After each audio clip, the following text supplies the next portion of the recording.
Tonight we report on how the Moses Lake Police are searching for a suspect and how the candidates for prosecutor fared during a forum. What's happening in sports, Bob? Moses Lake girls soccer opens league play with a win, and the Mariners clobber the Angels. Here's a peek at our Weather Center forecast. Storm system just off the coastline. The question is, will it throw any rain shower activity our way? And if so, how long will it stick around for? All the details in a bit. I'm Alan Troop, and we have all this and much more on iFIBER 1 News. From the iFIBER 1 HD studio here in the heart of the Columbia Basin, this is iFIBER 1 News, your #1 source for local news, sports headlines, and our very own Weather Center forecast covering the entire Columbia Basin. This is iFIBER 1 News, and it starts now.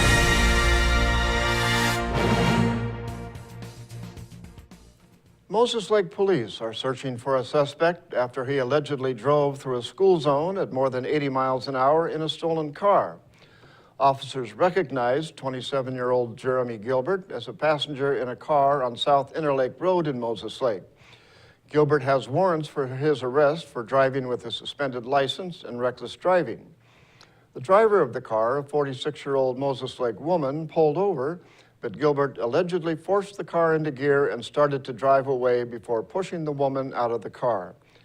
Gilbert reportedly continued to drive at a high rate of speed towards Sage Point and Peninsula Elementary schools as students were being let out. Gilbert allegedly drove through a school zone while children were present at more than 80 miles an hour.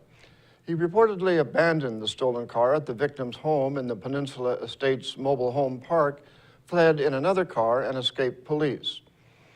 In 2012, Gilbert was arrested for allegedly possessing 2 stolen vehicles, attempting to elude pursuing police, and theft of a motor vehicle.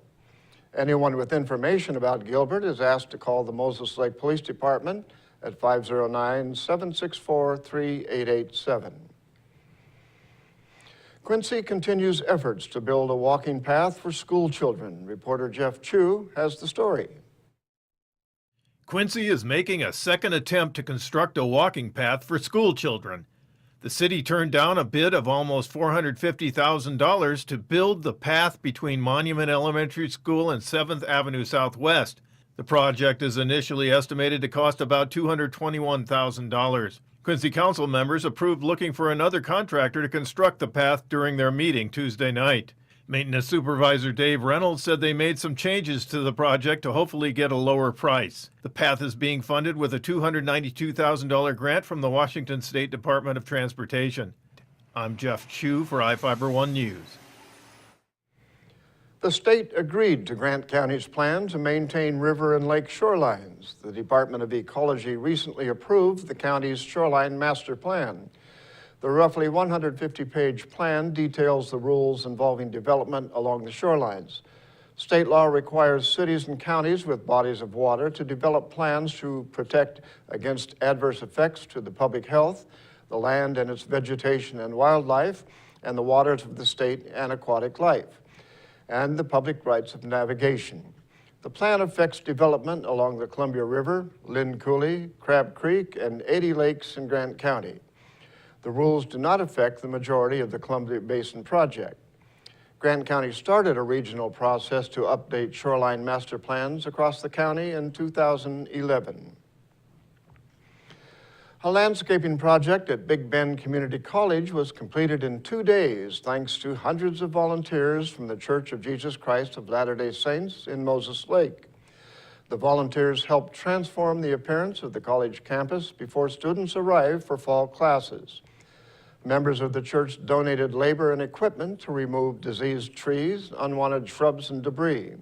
They also helped install new trees, shrubs, a drip system, and rock in accordance to the landscaping plan provided by the college. Big Bend Community College President Terry Lees stated it would have taken weeks for college staff to finish. The project included 5 different landscaping jobs near the Math and Science Building and the Student Center and Administration Building. The landscaping plans were designed by Nancy Richardson of Emerald Desert Nursery in Quincy. The college spent about $15,000 to buy plants, irrigation parts, soil, and basalt rock for the project. Now we take a look at people being sought by law enforcement. This is Sheriff Tom Jones with the Grant County Sheriff's Office. Each of the people you see here have a warrant for their arrest. If you see any of these people, we ask you do not attempt to detain or apprehend them, but call us at 509-762-1160 or send us an email at crimetips@co.grant.wa.us. If the person is presenting a danger, call 911. With your help, we can bring these people to justice and make our community safer. We'll be right back after this.